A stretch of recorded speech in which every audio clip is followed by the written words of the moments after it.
In this next vlog I'm going to show you how you can sew on a standard sewing machine knitted fabric. When I was a lot younger than this than I am now, a good 20 or 30 years ago, I used to be sewing knitted fabrics very often, and I didn't have an overlocker or a serger. All I had was a machine that did straight stitch and zigzag.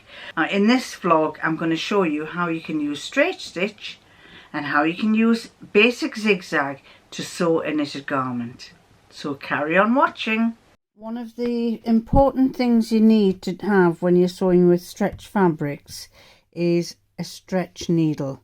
If you don't have a stretch needle, you may have issues with your stitching. So go for a stretch needle. This is, I'm using a fairly medium, it's not heavyweight, but it's a medium weight needle fabric. So I think I'll try the 75 and see if that works.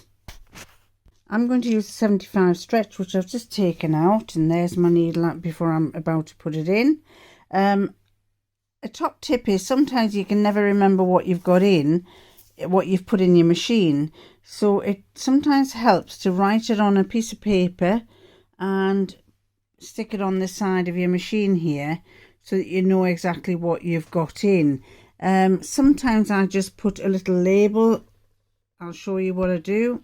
So here I've got a label on, which is a peelable one, and I've put 75 ST June 18. That just gives me a guide on when I put the needle in, and 75 is the needle size, and ST is stretch, so that I know that I've got a stretch stitch needle in. And there's my needle there, so I'm going to put that in now. These needles are from Hemline, and on the back, if I turn it over, it actually says, for knits with two-way stretch, particularly those containing lycra, rubber in swimwear and lingerie, and for sewing elastics, specially designed scarf prevents skip stitches. Use with texturized nylon or polyester thread. Best for two-way knits, lycra, power net, silk, jersey, spandex, and highly elasticized synthetic fabrics. Also ideal for elastic. One of the big issues that I have with sewing this kind of fabric, which is that's the right side, is that the stitches, sometimes the stitches miss, and this this needle shouldn't do that now.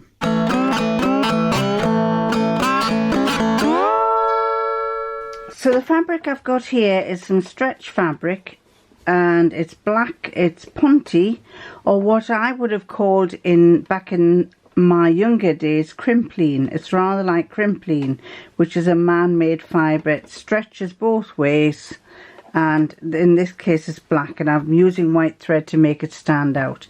Now, the very first stitch I ever used was the straight stitch, and if you've just got a straight stitch machine, then that's fine, and you can still do knitted fabrics using a straight stitch. And what I usually go for the straight stitch is I try to make the stitch length a little bit longer than normal. So I'd make it about a size 4. I'd make it middle one and go to 4. Ignore that because that's not the straight stitch, it's this one, and it's to 4. And when I'm sewing, I ever so gently pull this fabric away towards me. So I'll put the needle in, and I'm going to set the stitching away for straight stitch, and as I'm going, I'm just going to pull the fabric just gently, not too much, but enough. The pressure on my fingers here is just holding it, and I'm not pulling it, I'm just putting a slight tension on it, so that when it gets to the other end and I stop, there, I lift the foot up and pull that out. Sorry, I'm having to do this round the camera. And then when I pull that out, you can see the stitches, nice straight stitches, but when I pull it like that, you've got a bit of stretch in it. The fact that I've pulled the fabric and I've given it a long stitch, I've got a good bit of stretch there, and I can pull it really hard and it's not going to snap the stitches. So that was the first thing I used to use when I first sewed when I first sewed knitted fabric.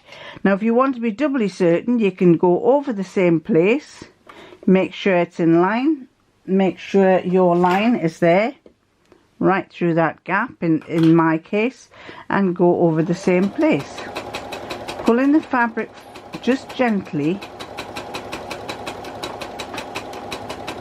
all the way to the end, lift it up,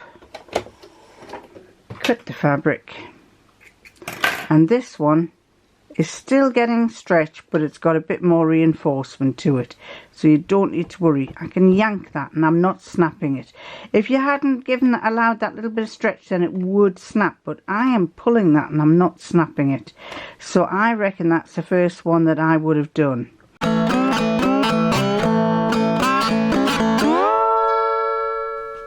The next one I would do with 2 pieces of fabric is the zigzag stitch, which is equally as good, and the zigzag stitch, one there,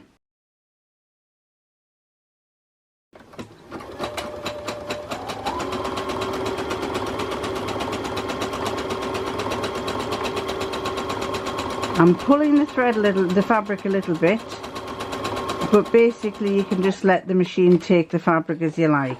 This is what it looks like. You've got a good bit of stretch there on that. A good bit of stretch. I have got a misstitch there, but it's not going to cause any problems. And what I would normally do after I'd done that is I would trim the seam down. One of several things. I would either trim the seam down, or I'd trim half the seam down, and then I'd open it out, press it, and sew down there to hold it flat to the surface. So I would trim this end like that. So I've got I would trim that, press it open, and then I would stitch. Once I press it open, I'd do a straight stitch down there to hold it down. You don't have to, but that's the way I like to do it. I like to do a top stitch on there.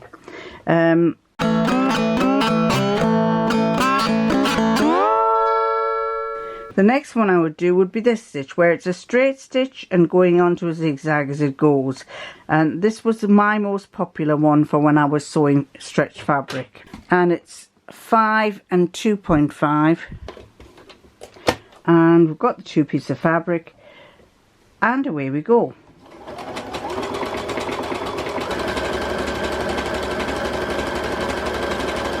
This was always my favourite stitch.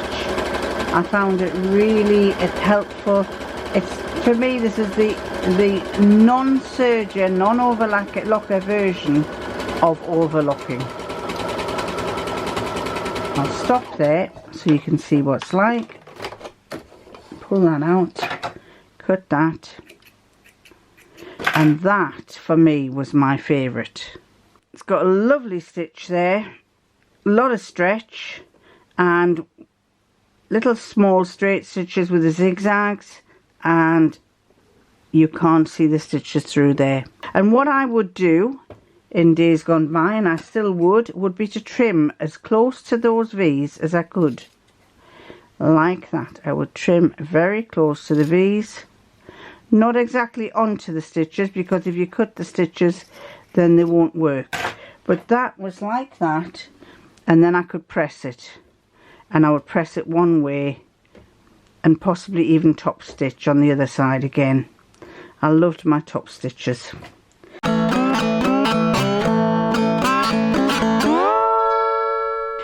The next stitch I would do would be, which you can use, is this one here. And that's a straight stitch, then a zigzag, straight stitch, zigzag. I much prefer number 6, but you can do this one as well. And that one is number 5, so if I press that, it works out 3.5 and 2. So let's show you what that one looks like.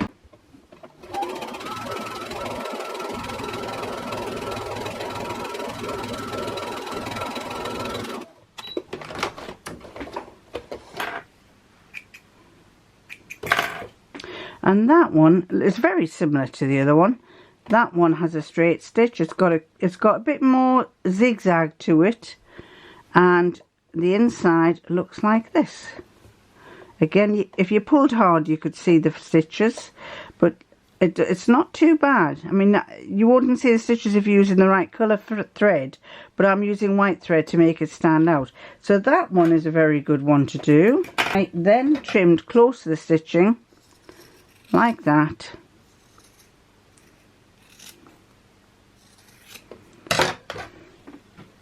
Then you've got a nice neat little seam, which you could press and then top stitch that way, or just leave it as it is.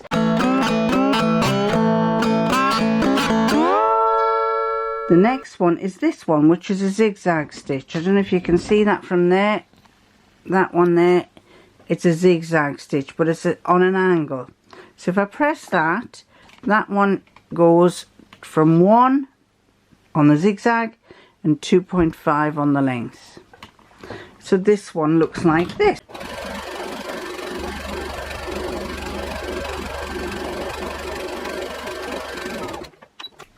Now this one is very like a straight stitch, but it's got a lot of, it's very tight little, I don't know if you can see, very tight little stitches.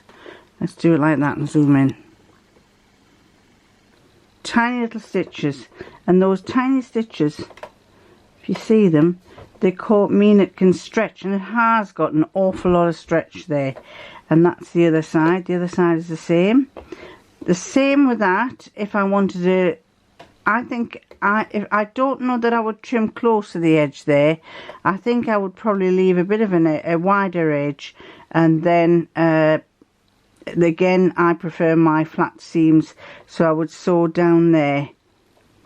I would sew down there once I've pressed it. That's what it looks like if you open it right up. Tiny little stitches, and that's what it looks like there. That's a good little one. That's a good straight stitch one that you can use. It's so straight there that you could actually press it flat if you wanted to. It's not going to bulk up. If I press that like that and go that way, you can see it's quite flat there. Whereas with this one, you can't press it flat. You've got to turn it to one side and put it like that, and you've got this bulk on one side. So this straight stitch one really works well for having very little bulk, especially if you want to open it out like that. You could actually open it out. You could open it out and top stitch along both sides. That would be quite good to do.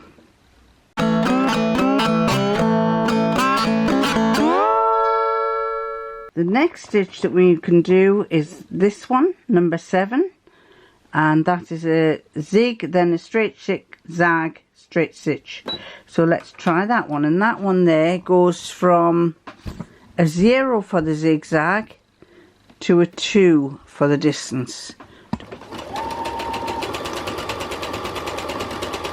This is actually the stitch you would do if you were hemming something, so I don't know that I would use this as much. You could use it for the bottom of your hems if you wanted to, but this is what it would look like. And as I say, it's more for when you're hemming something, but if you did that, you would end up with lots of little points. That is not as pretty, so I don't know that I would use that one. But again, it's got the stretch. If you're wanting some kind of an effect like that, then you could use that. If you're using a bright colour and you wanted to have that show through like that, then you could use that and press it. It'd be quite interesting. Because sometimes we're always looking for something that's slightly different from the norm, and that would be quite nice. So you could probably have an orange thread there that goes through and it stands out nicely. So that one I wouldn't particularly want to do.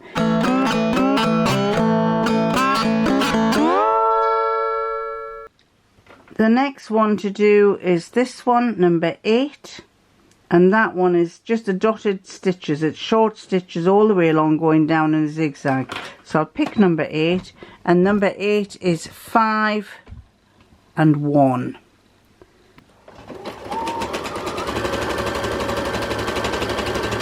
I don't know that I would use this one for zigzag. It's a nice decorative one, but I don't know that I'd use it for for working on sewing seams together. If I cut that like that, that might be easier. It's actually a good one for sewing elastic onto swimsuits and underwear and lingerie.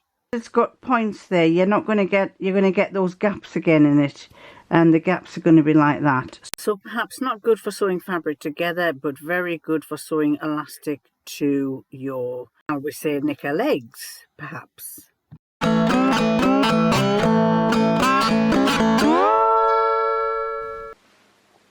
And the last one I would do is that one, which is 3 stitches together. I like to use that one for top stitching, and I'll show you in a minute what I do. But press that, and it's 0 at the top and 2.5. 0 for the zigzag and 2.5 for the straight stitch.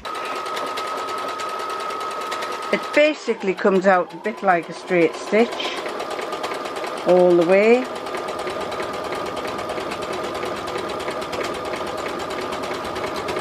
It gives you a bit of stretch,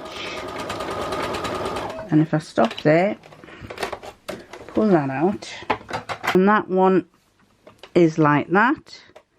You've got a good bit of stretch there. It's actually, don't know if you can see, it's actually very bold. Let's get you in focus. Very bold little straight stitches.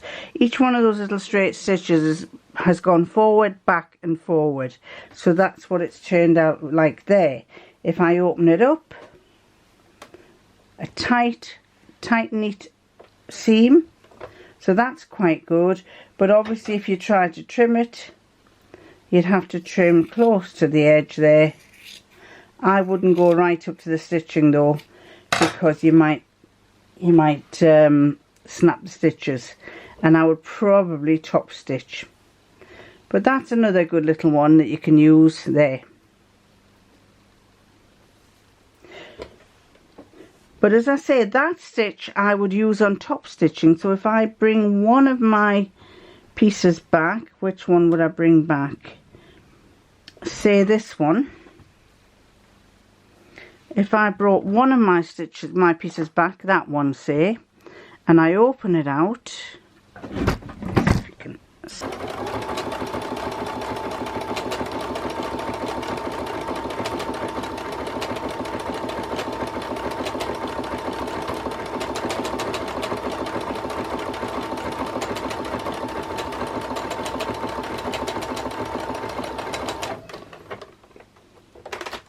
and what you get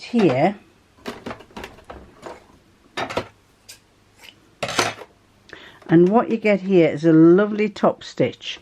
And if you wanted to, because there's a good bit of fabric there, I could do it again. And if I do a second row, I'd be watching this to make sure this stitch is lying in line with there, and then I'd do a second row, and my second row is going to go in there like that.